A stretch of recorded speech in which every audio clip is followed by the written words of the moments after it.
अस्सलामुअलैकुम स्टूडेंट्स, जब हम अपनी वेबसाइट पे या यूट्यूब चैनल पे या अपने ई-कॉमर्स स्टोर पे ऑर्गेनिक अनपेड तरीके से ट्रैफिक लाते हैं, उसे एसईओ कहा जाता है।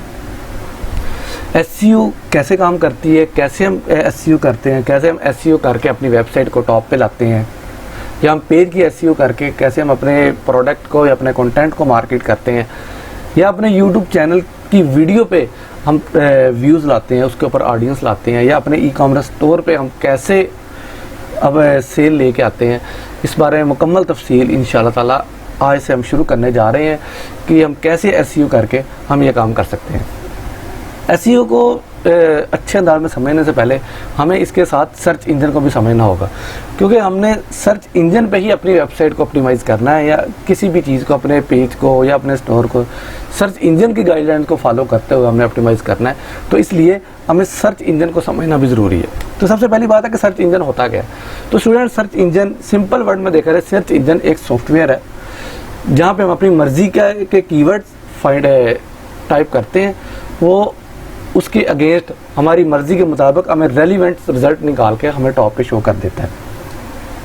ठीक है, जिस तरह अगर मैंने मोबाइल लेना है तो मेरे अंदर एक वांट, नीड या कोई भी चीज़ पैदा होती है अंदर से, तो मैं जाके लिखता हूँ मोबाइल प्राइस इन पाकिस्तान, इस तरह के मैं कीवर्ड लिखता हूँ, तो वो मुझे उसी के अगेंस्ट रिज़ल्ट शो करवा देता है। तो अगर देखा जाए तो टॉप पे इस वक्त कई तरह के सर्च इंजन है।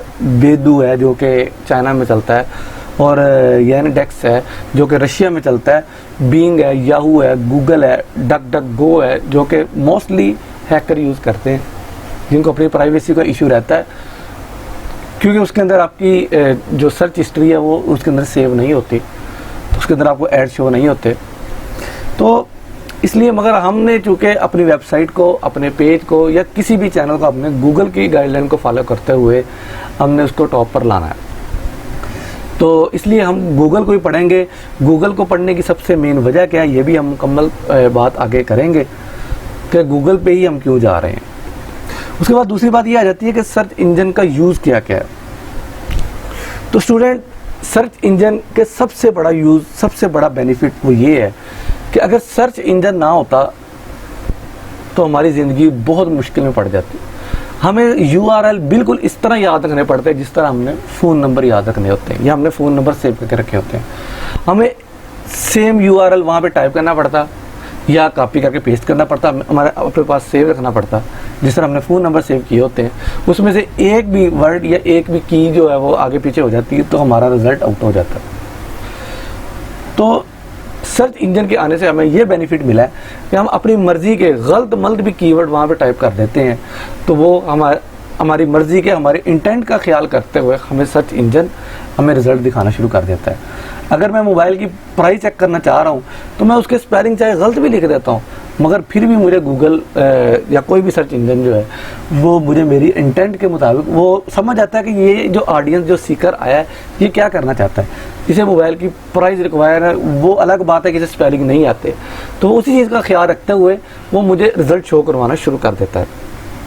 ये सर्च इंजन का सबसे बड़ा बेनिफिट ये है। तो अगर कोई भी वेबसाइट है, मिसाल के तौर पे पाकिस्तान की मशहूर वेबसाइट है जहाँ पे मोबाइल की प्राइजेस लगाई जाती है वट मोबाइल के नाम से, उसके ऊपर सारे मोबाइल तकरीबन पड़े हुए हैं, तो सबकी प्राइजेस अलग अलग है। तो आपने देखना होता कि यार मैंने ओप्पो का मोबाइल लेना है या मैंने सैमसंग का लेना है, तो इन दोनों के लिए आपको डिफरेंट, अगर सर्च इंजन अगर ना होता तो आपको डिफरेंट यूआरएल टाइप करने पड़ते, या डिफरेंट किस्म के आपको यूआरएल पास सेव करके रखना पड़ते। मगर सर्च इंजन की बदौलत ये आपको आसानी मिल गई कि आप जस्ट लिखते हैं मोबाइल प्राइस इन पाकिस्तान, वो आपको मल्टीपल रिजल्ट ला के, बल्कि लाखों करोड़ों तादाद में आपको रिजल्ट शो करवा देता है। फिर आप टॉप के रिजल्ट से अपनी मर्जी का मवाद ले लेते हैं। तो स्टूडेंट, एक बात और ध्यान में रखें कि सर्च इंजन जो है, यहाँ पे दो लोग जाते हैं, दो किस्म के लोग जाते हैं।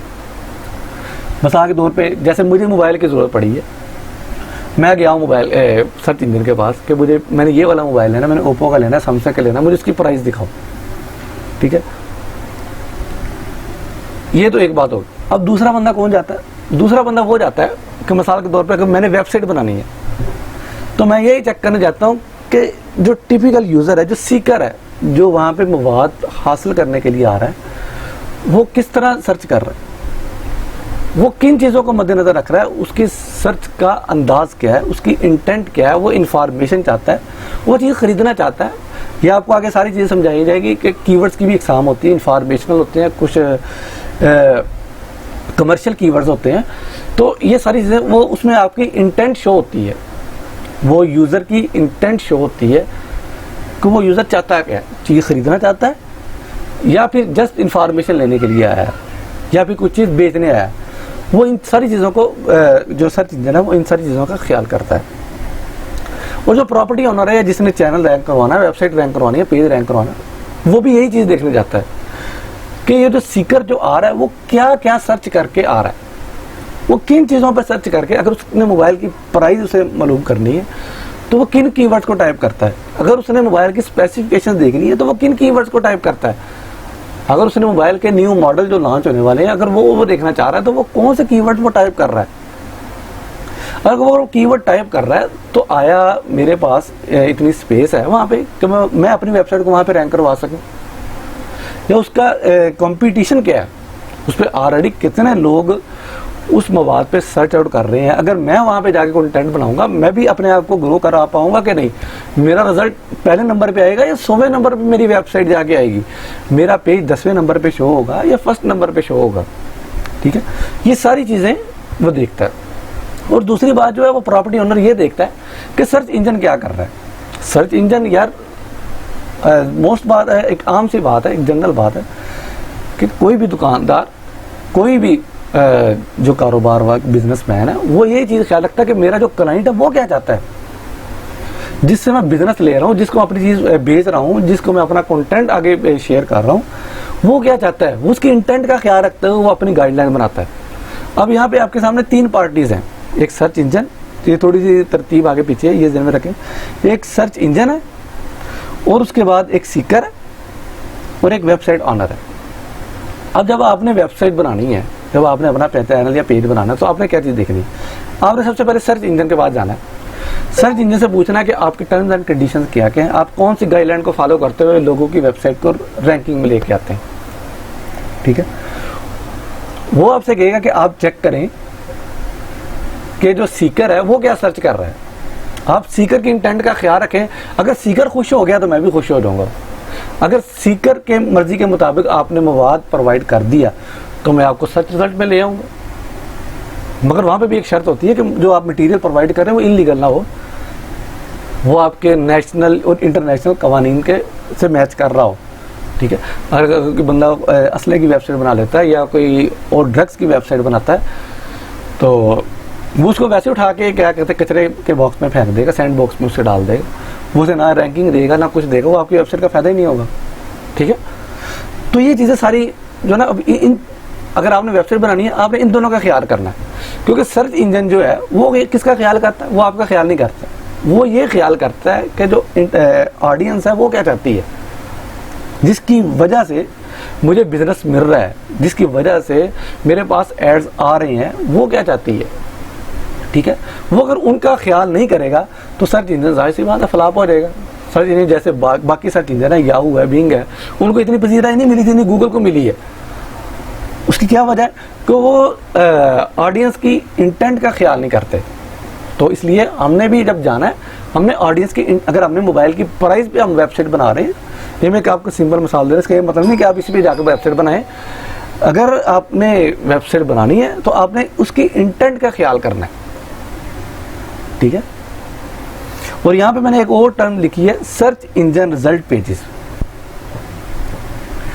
कि सर्च इंजन जब हम कोई सर्च करते हैं, जो हमारे सामने पेज ओपन आता है जिसके ऊपर हमें मुख्तलिफ रिजल्ट शो हो रहे होते हैं सर्च इंजन के अंदर, उसे सर्च इंजन रिजल्ट पेज कहते हैं।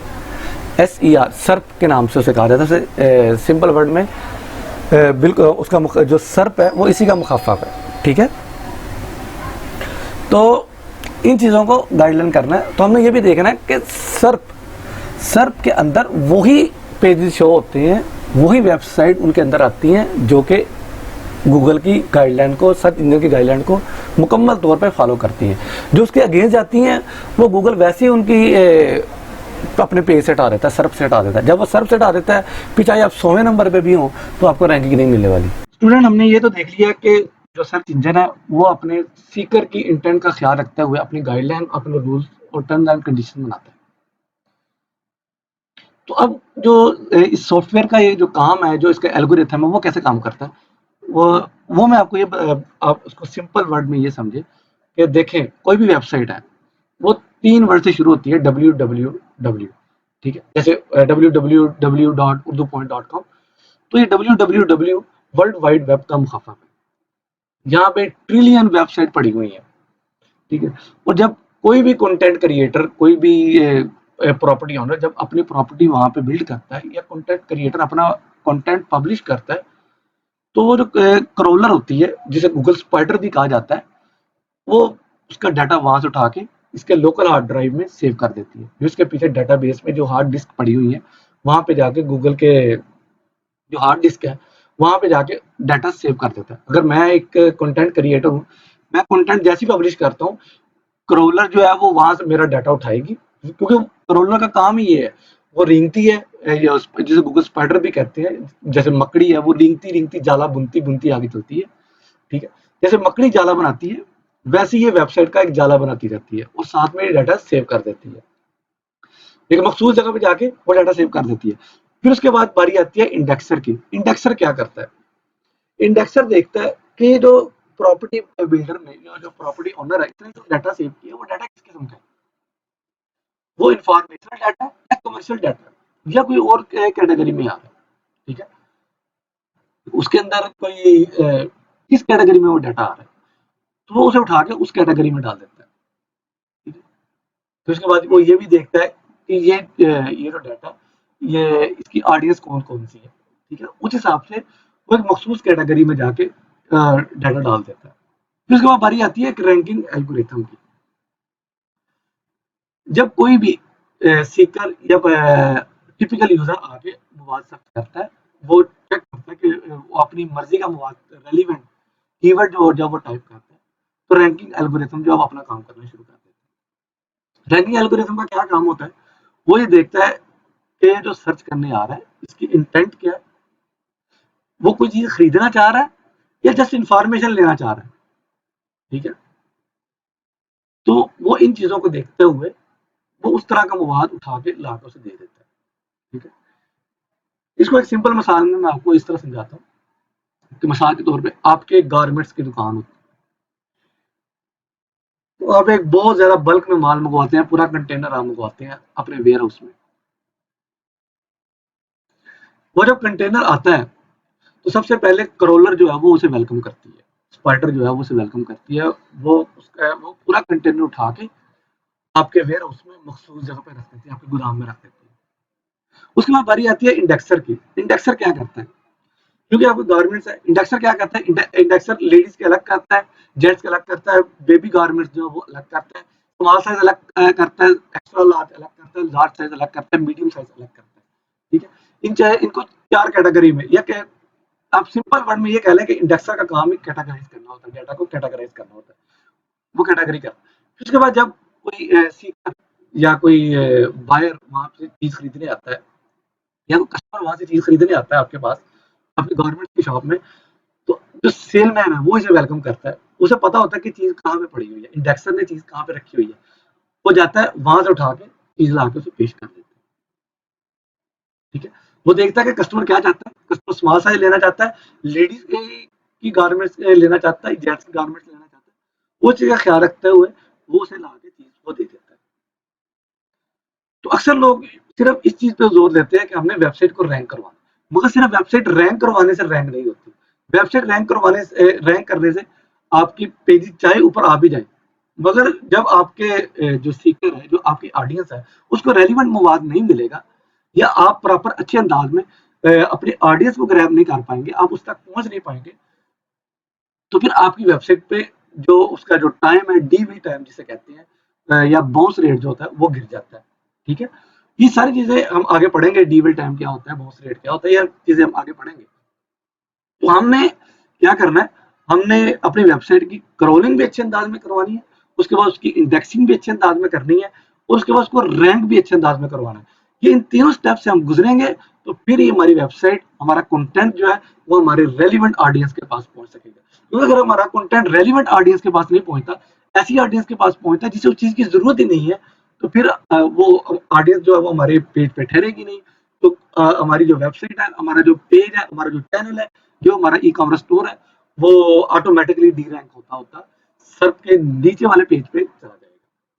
तो इसलिए हमने इन सारी चीजों का ख्याल रखना है। रैंकिंग, सिर्फ रैंकिंग पे हमने जोर नहीं देना, उसकी इंडेक्सिंग भी अच्छे अंदाज में करनी है, उसे क्रॉलिंग भी अच्छे अंदाज में करवाना है, फिर ही हम अच्छे अंदाज में उसको रैंक कर पाएंगे। ठीक है।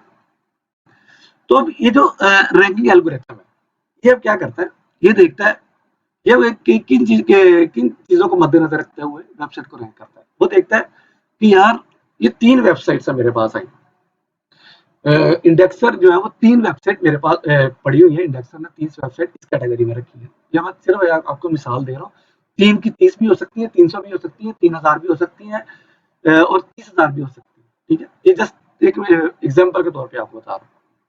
वो देखता है कि यार 3 वेबसाइट मेरे सामने आई है, तो इनमें से मैं सबसे पहले किसको किसको दिखाऊं। वो सबसे पहले चेक करता है कि उसके ऊपर कंटेंट कैसा है। ठीक है, कंटेंट अच्छा है, उसके विजुअल अच्छे हैं, उसका क्या कहते हैं, उसकी अपीयरेंस अच्छी है। उसके बाद उसकी देखता है कि उसकी स्पीड कितनी अच्छी है। ठीक है, और ऑडियंस ने उसको, जो कंटेंट क्रिएटर है, उसने उसके ऊपर कितनी मेहनत की हुई है, उसके ऊपर कोई प्लेजरिज्म तो नहीं है, उसके ऊपर कोई ग्रामर की गलती तो नहीं आ रही। ग्रामरली वो ठीक है, उसके ऊपर कोई प्लेजरिज्म का कंटेंट तो नहीं उसने डाला हुआ, कोई कॉपीराइट कंटेंट तो नहीं डाला हुआ।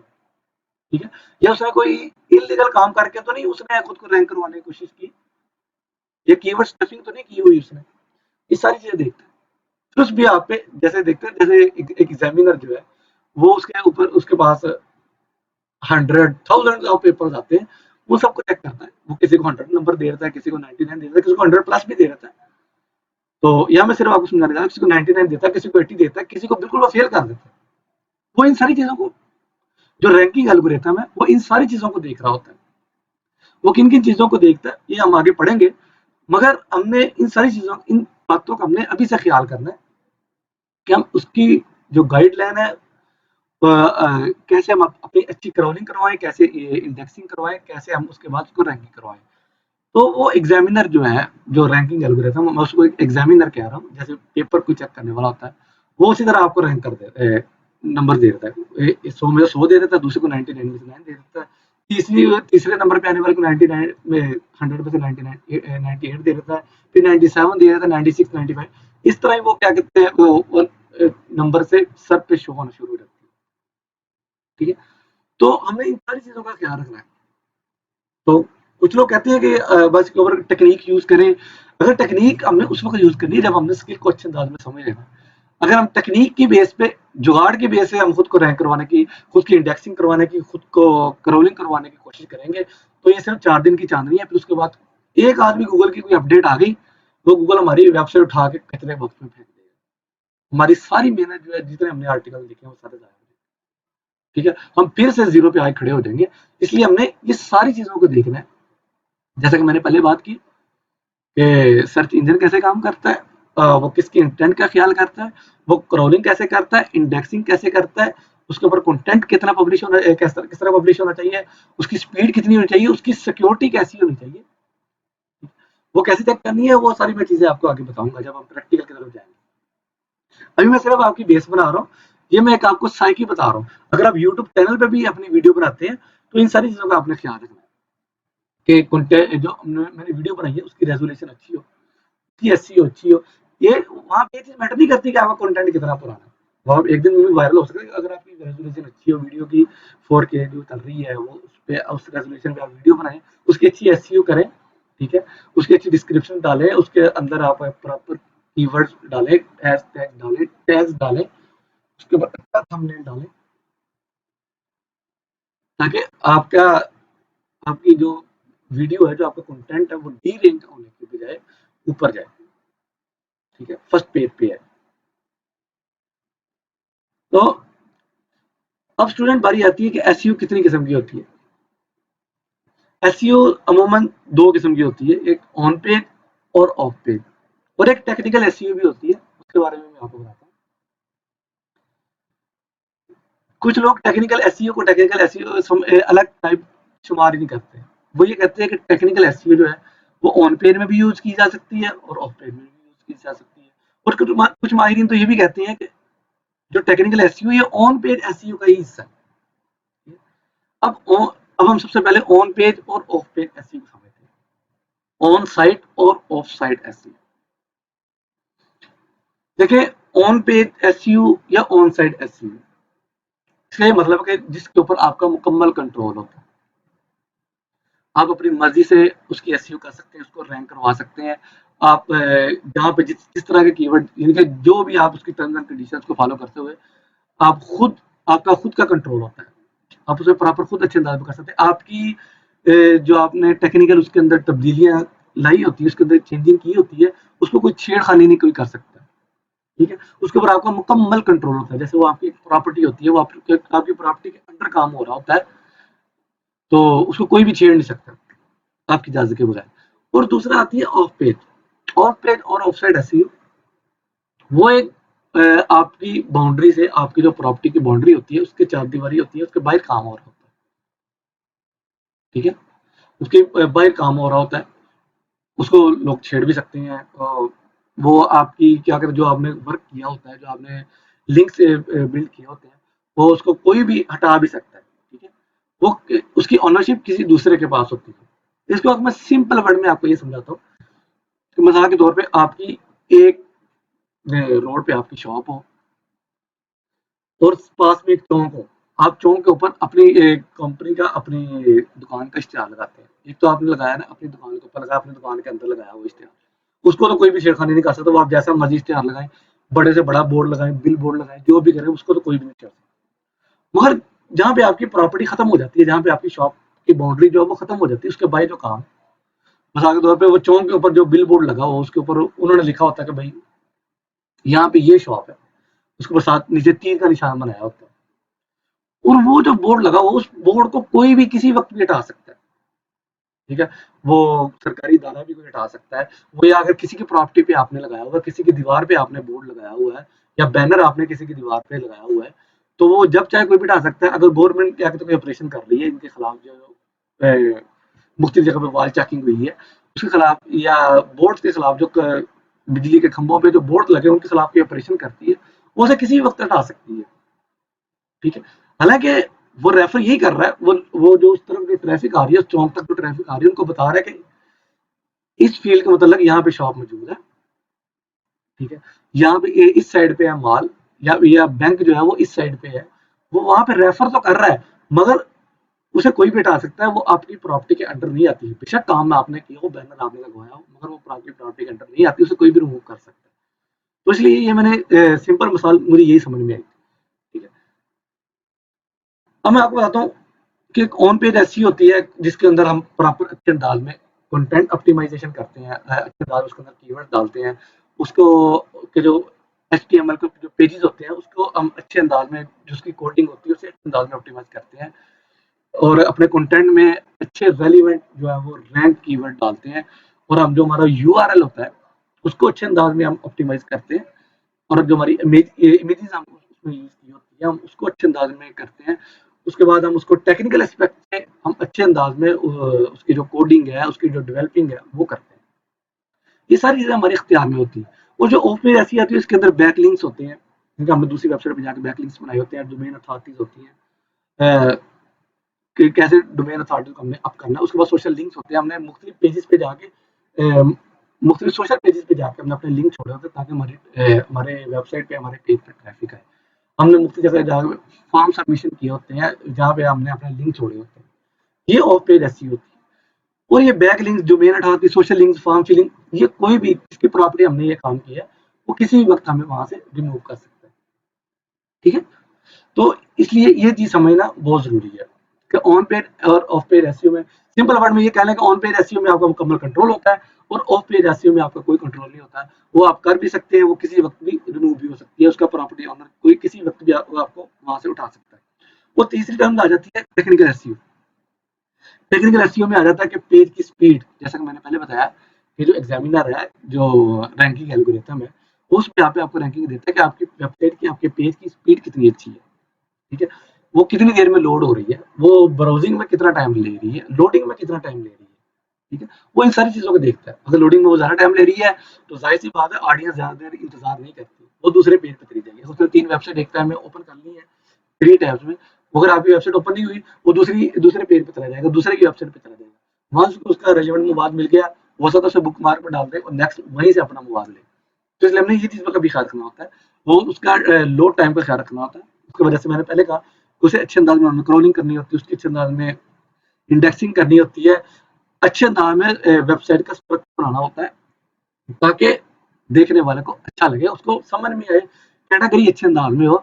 अगर वो अपने रेलिवेंट कोई चीज़ देखना चाह रहा है, उसे अच्छे अंदाज में समझ में आए। क्योंकि देखिए, अगर आप किसी भी लाइब्रेरी में जाते हैं और बेढंगे अंदाज में किताबें पढ़ी हों, आप कभी भी दोबारा नहीं जाएँगे। आपको अगर एक किताब ढूँढने में ही आपका सारा टाइम ज़ाया हो जाए, तो आप दोबारा उस लाइब्रेरी में नहीं जाएँगे। आप दूसरी लाइब्रेरी में जाते हैं, वहाँ प्रॉपर अच्छे अंदाज में उन्होंने रखी है, इंग्लिश की किताबें ला के रखी हैं, इंग्लिश लिटरेचर की किताबें ला के रखी हैं, उर्दू की किताबें ला के रखी हैं, इकोनॉमिक्स की किताबें ला के रखी हैं, मैथ की किताबें ला के रखी हैं। तो आप दूसरी बार उसी के पास जाएँगे, क्योंकि अच्छे उसका स्ट्रक्चर जो है वेबसाइट का वो अच्छा होना चाहिए, साइट मैप अच्छी होनी चाहिए और पेज की डायरेक्शन अच्छी होनी चाहिए और सबसे बड़ी बात, जो आपकी वेबसाइट है, वो मोबाइल फ्रेंडली होनी चाहिए।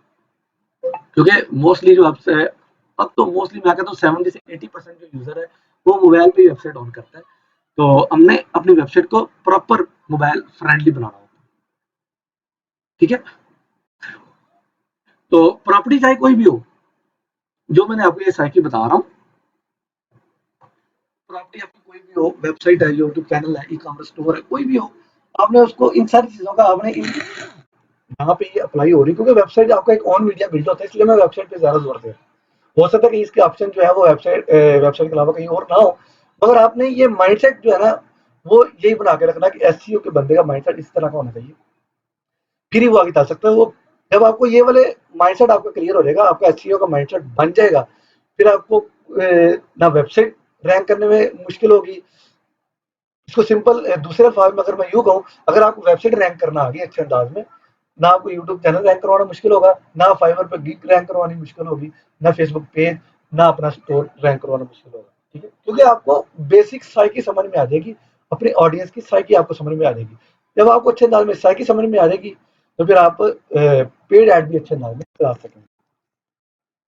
तो स्टूडेंट, कोई भी काम होता है, उसे काम करने के दो तरीके होते हैं, एक सही तरीका होता है, गलत तरीका होता है। तो इसी तरह एसईओ को भी काम करने के दो ही तरीके हैं, एक गलत है, एक सही है, ठीक है? तो इसलिए हमने गलत तरीका क्या क्या उसके अंदर, इसलिए गलत तरीका करने वाले को हम कहते हैं ब्लैक हैट, और जो काम अच्छे अंदाज में करता है उसे हम व्हाइट हैट एसईओ कहते हैं। अब व्हाइट हैट जो एसईओ एक्सपर्ट है, वो क्या करते हैं, उसको कंटेंट को ऑप्टिमाइज करते हैं, क्वालिटी कंटेंट डालते हैं, डुप्लीकेट कंटेंट नहीं डालते, रेलिवेंट इंटरलिंक डालते हैं और स्ट्रॉन्ग इंटरलिंक डालते हैं, बैक लिंक बनाते हैं, उसके साइट मैप बनाते हैं और टेक्निकल एस्पेक्ट उसको बेहतर से बेहतर बनाते हैं, ठीक है? जैसा कि मैं पहले बता चुका हूँ कि ऑन पेज और ऑफ पेज एसईओ में हम क्या क्या काम करते हैं। उसके बाद ब्लैक एड आती है, कीवर्ड स्टफिंग, इनके बेजा कीवर्ड, जहाँ पे जरूरत भी नहीं है कीवर्ड की, वहां पे हम डाल देते हैं, डुप्लीकेट कंटेंट डालते हैं, ठीक है? और क्लॉकिंग करते हैं, यानी कि दिखाते कुछ है और भेजते कुछ और चीज़ है। जैसा कि अमूमन जो ऑनलाइन स्टोर वाले जो काम करते हैं, पिक्चर कोई और दिखा रहे होते हैं और जो जब हम ऑर्डर करते हैं, वो चीज़ कोई और आती है, समझ नहीं आती, ठीक है? हिडन टेक्स्ट और लिंक्स, आपके पेज आपकी वेबसाइट का जो पेज है, उसका एक कलर है, व्हाइट कलर है, आप उसके ऊपर लिंक्स भी व्हाइट कलर में डाल देते हैं, जिनको वो नज़र तो नहीं आता, मगर वो आप जो सर्च इंजन है, आप उसकी जो रूल्स हैं उनको तोड़ रहे हैं। उनको तोड़ते हुए आप किसी वक्त वो आपको डी रैंक कर सकता है, ठीक है? लिंक फार्मिंग है, लिंक स्पैमिंग है। तो इस तरह के ये काम जो है, ये हम करते हैं। और इसके बाद एक दरमियानी रास्ता एक आता है, जिसे ग्रे हेड एसईओ कहते हैं। तो मैं आपको अभी सजेस्ट नहीं करूंगा कि आप ग्रे हेड एसईओ की तरफ जाएं, ठीक है? ब्लैक हेड एसईओ की तरफ से आपने बिल्कुल भी नहीं जाना, आपने बिल्कुल भी ब्लैक हेड एसईओ की तरफ नहीं जाना। आपने कोई भी ऐसा गलत काम करना ही नहीं है जिसकी वजह से आपके लिए मुश्किल हो और अनएथिकल वे से आपने खुद को रैंक नहीं करवाना। कोई भी शॉर्टकट नहीं ढूंढना, किसी भी शॉर्टकट से आप पेमेंट नहीं अर्निंग नहीं कर पाएंगे। 4 दिन अर्निंग करने में उसका क्या फायदा? एक कमाई हराम और दूसरा आपका एसिड जो है वो किसी काम नहीं आएगा, वो उठा के आपको कचरा के बॉक्स में डाल देगा। तो इसलिए हमने ब्लैक हैट वाले काम की तरफ हमने जाना ही नहीं है। व्हाइट हैट अभी हमने मैं आपको ये सजेस्ट करूंगा कि आपने व्हाइट हैट की तरफ रहना है। मोस्टली एक्सपर्ट क्या करते हैं, वो ग्रे एड काम करते हैं। ग्रे एड का क्या मतलब होता है, ग्रे एड वाले ये करते हैं कि 5% जो है वो टेक्निक्स वाइट ब्लैक एड वाली यूज करते हैं और 95% जो है वो व्हाइट एड वाली कर लेते हैं। मगर आपने नहीं जाना, क्योंकि आप एक्सपर्ट नहीं है। आप ही कब 5% 95% बन जाए तो आपके लिए मुश्किल पेश आएगी, तो आपको समझ नहीं आएगी। ठीक है, तो इसलिए आपने वो वाला रास्ता ही नहीं अभी खोलना। तो इसलिए मैं उम्मीद करता हूँ कि आपको एसईओ की जो जितनी बेसिक टर्म्स जो मैंने आपको बताई हैं वो आज आपको समझ में आ गई होंगी। तो आज मैं कोई भी असाइनमेंट नहीं दे रहा, मैंने जो लास्ट असाइनमेंट दी है आप उसी को कवर अप करें, उसको अच्छे अंदाज में कवर अप करें। और ये जो लेक्चर दिया है, मैंने आगे भी मैं कह चुका हूँ, बार बार कह रहा हूँ, इस लेक्चर को लिखा करें। एक बार पहले सुन लिया करें, फिर उसके बाद उस लेक्चर को लिखा करें। लिखने जब आप एक बार लेक्चर लिख लेंगे फिर दोबारा आपको सारी जिंदगी सुनने की जरूरत नहीं रहेगी, क्योंकि सुनने में ज़्यादा टाइम वेस्ट होता है और पढ़ने में इतना ज़्यादा टाइम वेस्ट नहीं होता। तो इसलिए मैं आपको बार-बार कहता हूँ, आप अगर एक बार लिख लें तो आपको मेरा ख्याल में आपको पढ़ने की भी ज़रूरत नहीं रहेगी। ठीक है? आप जस्ट एक नज़र देख लेंगे तो आपको वो अच्छे अंदाज में समझ में आना शुरू हो जाएगा। इसलिए इन चीज़ों का ख़ास ख्याल करें। ठीक है? आप लेक्चर एक बार सुनें और दूसरी बार जब सुने और साथ-साथ लिखते रहें, जो पॉइंट्स हैं उनको नोट डाउन करते रहें। ठीक है? और आगे जो जो भी पॉइंट्स हैं जो मैंने बताए हैं, वो आप जस्ट वो पॉइंट्स ही लिख दें। तो मैंने जो इसके अंदर पॉइंट्स जो आइडेंटिफाई किए हैं वही सिर्फ मुझे लिख के आपने, बस आपकी इतनी असाइनमेंट है। असाइनमेंट देने का मकसद सिर्फ मुझे आज सिर्फ इतना है कि ताकि मुझे ये लगे कि आपने ये लेक्चर पूरा सुन लिया और अच्छे अंदाज में सुन लिया और आपको समझ में आ गया। ठीक है, और कोई मकसद नहीं है इस असाइनमेंट को देने का। तो उम्मीद करता हूँ आज का लेक्चर आपको अच्छे अंदाज में समझ में आ गया होगा। बाकी अगर कोई क्वेरीज रह गई हैं, यहाँ पे कंफ्यूजन है, आप मुझसे व्हाट्सएप पे डिस्कस कर सकते हैं। ठीक है, या कमेंट बॉक्स में जाके भी अपने मैसेज छोड़ सकते हैं। तो मिलते हैं इंशाल्लाह ताला नेक्स्ट लेक्चर में। अल्लाह हाफिज।